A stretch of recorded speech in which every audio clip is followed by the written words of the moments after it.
சண்முகம் பரணி சீரியலேருந்து சூப்பரான ப்ரோமோ வந்திருக்கு. நம்ம அதை பற்றி தான் இந்த வீடியோக்குள்ளே நம்ம பார்க்க போகிறோம். நம்ம வீடியோக்குள்ளே போகிறதுக்கு முன்னாடி நம்ம சேனலுக்கு யாரெல்லாம் சப்ஸ்கிரைப் பண்ணலாம் அவங்களாம் சப்ஸ்கிரைப் பண்ணிக்கிடுங்க. பக்கத்தில் உள்ள பெல் பட்டனை கிளிக் பண்ணிடுங்க. வாங்க வீடியோக்குள்ளே போகலாம். சண்முகம் வந்து துரையை சந்திக்கிறாங்க. அப்போ அவங்கக்கிட்ட வந்து கேட்குறாங்க, அதாவது அறிவழகன் எந்த தப்புமே பண்ணலை, நீ உண்மையை சொல்லு அப்படிங்கவும்.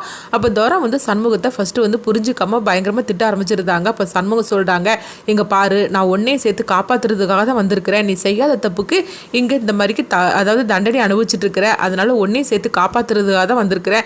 இது எல்லா பிரச்சனைக்கும் காரணம் வைஜெயந்தி தான் சொல்லிட்டு எனக்கு நல்லாவே தெரியும். ஆனால் என்ன காரணம்னு எனக்கு முழுசாக தான் தெரியல. உன்னை சந்திக்கிறதுக்காக தான் நான் உள்ளே வந்திருக்கிறேன். எனக்கு கொடுத்துருக்க டைம் 3 நாள் தான். அதுக்குள்ளே நீ எல்லாம் உண்மையை சொன்னேன்னா உன்னை நான் கண்டிப்பாக காப்பாற்றுறேன் அப்படின்னு சொல்லவும் உடனே துரையும் வந்து சண்முகத்தை நம்புகிறாங்க. நம்மனால எல்லா உண்மையாக அவங்க சொல்ல ஆரம்பிச்சிருந்தாங்க. அப்போ வந்து அதாவது நான் வந்து ரொம்பவே வந்து கஷ்டப்பட்டேன். அந்த சூழ்நிலையில் தான் வைஜெயந்தி மேடத்தை நான் சந்தித்தேன். அப்போ அவங்கக்கிட்ட என் தங்கச்சி வந்து நிறைய படிச்சிருக்கிறா, அவளுக்கு ஒரு டீச்சர் வேலை வைக்க வந்து ஏற்பாடு பண்ணுங்கன்னு சொல்லும் போது வைஜெயந்தி மேடமும் சரி அப்படின்னாங்க. அப்போ வந்து கௌதம் வந்து ஒரு தப்பு பண்ணுனா அந்த தப்பை வந்து நீ தான் செஞ்சேன்னு சொல்லிக்கிட்டு ஒத்துக்கிட்டு நீ உள்ளே போனேன்னா நான் வந்து உன் தங்கச்சிக்கு வேலை வாங்கி கொடுக்குறேன்னு சொன்னாங்க. அதனால தான் நானும் சரின்னு சொல்லிட்டு உள்ளே வந்தேன். அது மட்டும் இல்லாமல் என்னை 6 மாதத்தில் வெளியே கொண்டுட்டு வரேன்னு சொன்னாங்க. ஆனால் நான் வந்து இவ்வளோ நாள் ஆகிப்போச்சுது. என்னை அதுக்கப்புறமா அவங்க வந்து பார்க்க கூட இல்லை அப்படிங்கிறாங்க.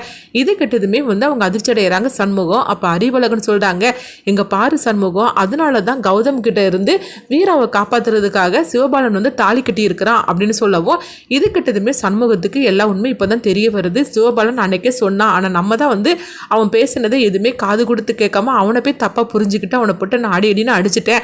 ஆனால் இப்போ தான் எல்லா உண்மையும் தெரியுது. இது எல்லா பிரச்சனைக்கு காரணம் வைஜெயந்தியும் அவன் பையன் கௌதம் வந்து ரொம்பவே நல்லவனே கிடையாது போலுக்கு. அவங்க மகனை காப்பாற்றுறதுக்காக எல்லா பிரச்சனையும் இந்த மாதிரிலாம் பண்ணியிருக்கிறாங்க அப்படின்னு சொல்லவும் அப்போ சண்முகம் சொல்கிறாங்க, அதெல்லாம் சரிதான், எதுக்காக என் குடும்பத்தை பழி வாங்குறதுக்காக வந்திருக்கிறாங்க. நான் அவங்கள வந்து பார்த்தது கூட கிடையாது, அவங்களுக்கு எனக்கு எந்த சம்மந்தம் கூட தெரியாது. அப்படி இருக்கும்போது எதுக்காக இப்படிலாம் பண்ணுறாங்க அப்படின்னு சொல்லிக்கிட்டு துரைகிட்ட கேட்கும்போது இப்போ துரை சொல்கிறாங்க, எனக்கு அதெல்லாம் தெரியாது சண்முகம் அப்படிங்கவும். சரி, எனக்கு இந்த அளவுக்கு உண்மை தெரிஞ்சிருக்கலாம், இதை வச்சே நான் அடுத்தது என்ன பண்ணணும்னு சொல்லிட்டு நான் முடிவு பண்ணுறேன் அப்படிங்கிறாங்க. அடுத்து பார்த்தோம்னா பரணி, வீரா, அதுக்கப்புறமா வந்து ரத்னா இவங்க எல்லாரும் வந்து சண்முகத்தையும் அவங்க அறிவழகனையும் பார்க்கறதுக்காக வரும்போது அப்போ ரத்னா வந்து அறிவழகனை பார்த்ததுமே அழ ஆரம்பிச்சிருந்தாங்க. அப்போ அறிவழகன் வந்து சொல்கிறாங்க, நீ கவலைப்படாத, கண்டிப்பாக சண்முகம் என்னை வெளியே எடுத்துருவோம் அப்படின்னு சொல்லவும் அப்போ வந்து சண்முகத்தை பார்த்தும் ரத்னா வந்து அழுதுட்டு இருக்கிறாங்க. அண்ணா, நீ எவ்வளோ தூரம் கஷ்டப்பட்டுட்டு இருக்கிறண்ணா, அதாவது இவங்களுக்காக தானே நீ உள்ளே வந்துட்டு அப்படின்னு சொல்லும் போது அதெல்லாம் நீ கவலைப்படாது அப்படின்னு சொல்லவும் அப்போ ரத்னாவும் அறிவழகனும் தனியாக நின்று பேசிட்டு இருக்கிறாங்க. அப்போ சண்முகம் வந்து பரணியை தனியாக அழைச்சிட்டு போகிறாங்க. எங்கள் பாரு பரணி, ஓரளவுக்கு எல்லா உண்மையும் தெரிஞ்சிருச்சுது, ஆனால் வந்து நம்மளுக்கு அதுக்குள்ள ஆதாரம்லாம் வேணும் அப்படிங்கவும் என்னடா சொல்கிற அப்படிங்கும்போது உடனே வந்து சண்முகம் அவங்க துரை சொன்னதெல்லாம் சொல்லிட்டு இருக்கிறாங்க. இப்போ நான் என்ன பண்ணுறதுக்கு அப்படிங்கவும் வைஜெயந்தி மேடம் எதுக்காக நம்ம குடும்பத்தை பழி வாங்குறதுக்காக வந்திருக்காங்க அப்படின்னு சொல்லிட்டு ஆதாரம் நம்மளுக்கு தெரிஞ்சாகணும், அதுக்கு நீ அவங்க வீட்டுக்கு போகணும் அப்படிங்கிறாங்க. என்னடா பேசிட்டு இருக்கிற, அவங்க வீட்டுக்கு போகிறதா, அதெல்லாம் எப்படி முடியுங்கும்போது நீ எப்படியாவது அவங்க வீட்டுக்குள்ளே போய் நம்மளுக்கு ஏதாவது ஒரு ஆதாரம் கண்டிப்பாக வந்து அவங்க வீட்டுக்குள்ளே நம்மளுக்கு கிடைக்கும், அதுக்கு நீ தான் வந்து உதவி பண்ணணும். அப்படி மட்டும் ஆதாரம் கிடைச்சிருச்சுன்னா எதுக்காக நம்ம குடும்பத்தை பழி வாங்குறதுக்காக வந்திருக்காங்கன்னு எல்லாமே நம்ம கண்டுபிடிச்சிடலாம் அப்படின்னு சொல்லவும் உடனே பரணியும் சரி அப்படிங்கிறாங்க. அடுத்தவங்க பார்த்தோம்னா பரணி, ரத்னம் வந்து அங்கேருந்து வராங்க வீட்டுக்கு. வந்ததுமே பரணி வந்து ஒரு பிளானை போடுறாங்க. இங்கே பாருங்க, இன்னைக்கு நம்ம வைஜெயந்தி மேடம் வீட்டுக்கு நம்ம போகணும் அப்படிங்கிறாங்க. இதை கிட்டதுமே எல்லாரும் அதிர்ச்சி அடைகிறாங்க. என்ன சொல்லிட்டு இருக்கிற, அப்படிலாம் நம்ம லேசில் போயிட முடியாது, அது மட்டும் இல்லாமல் அங்கே பாதுகாக்கிறதுக்காக வந்து அவங்களாம் இருப்பாங்க, சிசிடிவி வீடியோ வரை இருக்கும், இவ்வளோத்தையும் நம்ம வந்து மீறி நம்ம எப்படி உள்ளே போக முடியும் அப்படின்னு வீரா கேட்கவும் அதெல்லாம் தெரியாது, ஆனால் கண்டிப்பாக போயே ஆகணும் அப்படிங்கவும் அப்போ வைகுண்டம் வந்து கேட்டுட்டு இருக்கிறாங்க.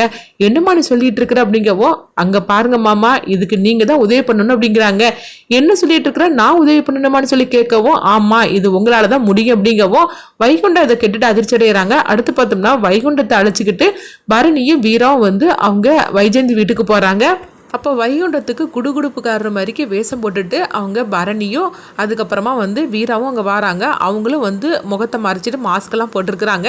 அப்போ வைகுண்டத்தில் சொல்கிறாங்க, இங்கே பாருங்க மாமா, நீங்கள் வந்து இப்போ வந்து குடுகுடுப்புக்காரர் மாதிரிக்கு ஏதாவது நீங்கள் சொல்கிறீங்க, அவங்க வந்து உங்கள் பேச்சை கேட்கறதுக்காக எல்லாருமே உங்கள் பக்கம் வருவாங்க. அப்படி நீங்கள் பேசிகிட்டு இருக்கும்போது நாங்கள் 2 பேரும் வந்து அவங்க வீட்டுக்குள்ளே நாங்கள் போயிடுவோம், நாங்கள் வெளியே வரதண்டியும் நீங்கள் எதையாவது பேசி நீங்கள் தான் சமாளிக்கணும் அப்படிங்கவும் இங்கே பாருமா, எனக்கு இதெல்லாம் வந்து பழக்கமே கிடையாது, எனக்கு பயமாக இருக்குது, கைகெல்லாம் நடுங்குது அப்படிங்கவும், இங்கே பாருங்கள் உங்கள் மகனை காப்பாற்ற வேண்டாமா, அதே மாதிரிக்கு ரத்னாவையும் அறிவழகனையும் சேர்த்து வைக்க வேண்டாமா, இது எல்லாத்துக்கும் வந்து நம்ம கண்டுபிடிக்கிறதுக்காக தான் அவங்க வீட்டுக்கு வந்திருக்கிறோம். அதனால இது எல்லாமே வந்து நடக்கணும்னா இப்போ உங்கள் கையில் தான் இருக்குது, அதை மனசில் வச்சுக்கிட்டு நீங்கள் இந்த மாதிரிக்கு பண்ணணும் அப்படின்னு சொல்லவும், உங்களுடைய பெர்ஃபார்மன்ஸில் தான் எல்லாமே இருக்குது அப்படிங்கவும், பாத்தியா கடைசியில் என்ன கோத்து விட்டுட்டாள் அப்படின்னு சொல்லிக்கிட்டு வைகுண்டம் நினைக்கிறாங்க. ஐயோ இப்போ என்னெல்லாம் நடக்க போது தெரியல அப்படின்னு சொல்லிக்கிட்டு இருக்கவும், அடுத்து பார்த்தோம்னா வைகுண்டம் அங்கே வராங்க. வந்ததுமே வைஜெயந்தி வீட்டு வாசலில் நின்றுக்கிட்டு அவங்க குடுகுடுப்புக்காரர் மாதிரிக்கு அவங்க வந்து சத்தம் கொடுக்கவும், உடனே வந்து பாட்டி வைஜெயந்தி கௌதம் இவங்க 3 பேர் தான் காட்டுறாங்க. என்னது குடுகுடுப்புக்காரர் வந்திருக்கிறாரு, சரி என்ன சொல்கிறாரு பார்க்கலாம் அப்படின்னு சொல்லிட்டு எல்லாருமே வந்து அவங்க வெளியே வராங்க. இதை வந்து ஒளிஞ்சு நின்றுக்கிட்டு வீராவும் அவங்க பரணியும் வந்து பார்த்துட்டு இருக்கிறாங்க. அப்போ 3 பேருமே வெளியே வரவும், இங்கே பாருங்க மாமா உங்கள் பெர்ஃபார்மன்ஸ் அவ்வளோ சூப்பராக இருக்குன்னு கண்டினியூ பண்ணுங்க அப்படின்னு சொல்லவும், உடனே வைகுண்டமும் சரி சரிங்கிற மாதிரிக்கு தலையசைக்கிறாங்க.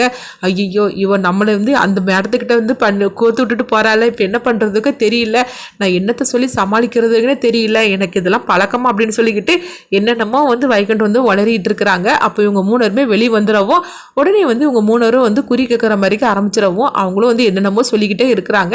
பரணியும் வீராவும் வா இதான் நம்மளுக்கு சரியான சந்தர்ப்பம், நம்ம வந்து அதாவது சிசிடிவி ஃபுட்டேஜ்லாம் நம்ம தெரிஞ்சிடக்கூடாது, அதெல்லாம் தெரியாமல் தான் நம்ம போகணும் அப்படின்னு சொல்லவும், அவங்க வந்து மாஸ்க் போட்டுட்டு போகிறாங்க. 2 பேரும் போயிட்டு அவங்க எல்லாத்தையும் வந்து வைஜெயந்தி மடத்து ரூமில் வந்து அவங்க போகிறாங்க. போனதுமே ஏதாவது ஆதாரம் கிடைக்குதான்னு சொல்லிக்கிட்டு ஒவ்வொன்றையாக அவங்க தேடிக்கிட்டே இருக்கவும், அப்போ வைஜெயந்தியோட ஹஸ்பண்ட் ஃபோட்டோ தான் இருக்குது.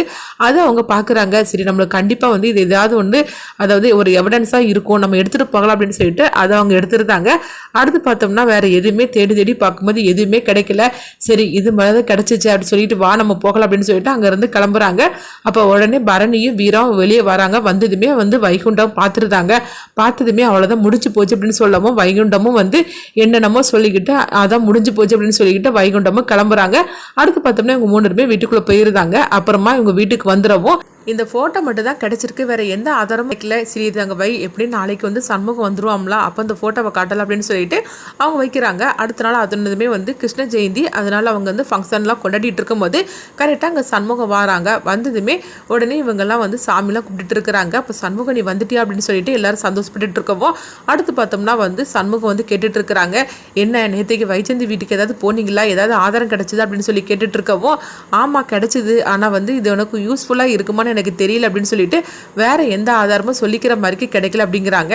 அடுத்து என்ன கிடைச்சிருக்கு அப்படின்னு சொல்லி கேட்கவும், பரணி வந்து அந்த ஃபோட்டோவை கொண்டு காட்டுறாங்க. அந்த ஃபோட்டோவை பார்த்ததுமே சண்முகத்துக்கு எல்லா உண்மையும் தெரிய ஆரம்பிச்சிருது. ஓஹோ இதுதான் வைஜெயந்தி மேடத்தோட கணவர், அதனால தான் வந்து இவங்க வந்து நம்மளை பழி வாங்குறதுக்காக வந்திருக்கிறாங்க, ஏன்னா அவங்களுடைய கணவரோட கதை முடிஞ்சதுக்கு நான் தானே காரணம், இதுக்காக தான் பழி வாங்குறதுக்காக இங்கே வந்திருக்காங்க அப்படின்னு சொல்லிட்டு சண்முகம் எல்லா உண்மையும் கண்டுபிடிச்சிருந்தாங்க. அடுத்த நாள் ஆனதுமே வைஜெயந்தி எங்கே வரவும், அப்போ வந்து வைஜெயந்தி நேருக்கு நேராக வந்து சண்முகமும் உங்க குடும்பத்தில் உள்ள அவ்வளோரும் சந்திக்கிறாங்க. அப்போ வைஜெயந்தி கார்ல வந்துட்டு இருக்கும்போது அவங்க உடனே இறங்கி வராங்க. என்னது இவங்க கூட்டமாக அங்கே வந்து நின்றுட்டு இருக்கிறாங்க, என்ன காரணம் அப்படின்னு சொல்லிட்டு பார்த்துட்டு இருக்கவும், அப்போ சண்முகம் வந்து வைஜெயந்தி பக்கத்தில் வராங்க. வந்ததுமே அவங்க வைஜெயந்தியோட கணவர் ஃபோட்டோவை காட்டுறாங்க. இதை கொஞ்சம் கூட எதிர்பார்க்காத வைஜெயந்தி தான் அதிர்ச்சி அடைகிறாங்க. இப்போ சண்முகம் சிரிச்சுக்கிட்டே வராங்க. என் குடும்பத்தில் என்னடா இப்படி அடுத்தடுத்து பிரச்சனையாக நடந்துட்டு இருக்கு, என்ன காரணம்னு சொல்லிக்கிட்டு எனக்கு இப்போ தான் தெரிஞ்சிச்சு அப்படின்னு சொல்லவும், இதை பார்த்ததுமே வைஜெயந்தி அப்படியே அதிர்ச்சியோடு இருந்துட்டு இருக்கிறாங்க. என்ன வைஜெயந்தி மேடம், அதாவது பழைய பகையை வச்சு தான் என் குடும்பத்தை பழி வாங்குறதுக்காக அங்கே வந்திருக்கிறீங்க அப்படி தானே, எல்லா உண்மையும் எனக்கு தெரிஞ்சு போச்சு அப்படிங்கிறாங்க. அடுத்து என்ன நடக்க போகுதுன்னு பார்க்கலாம்.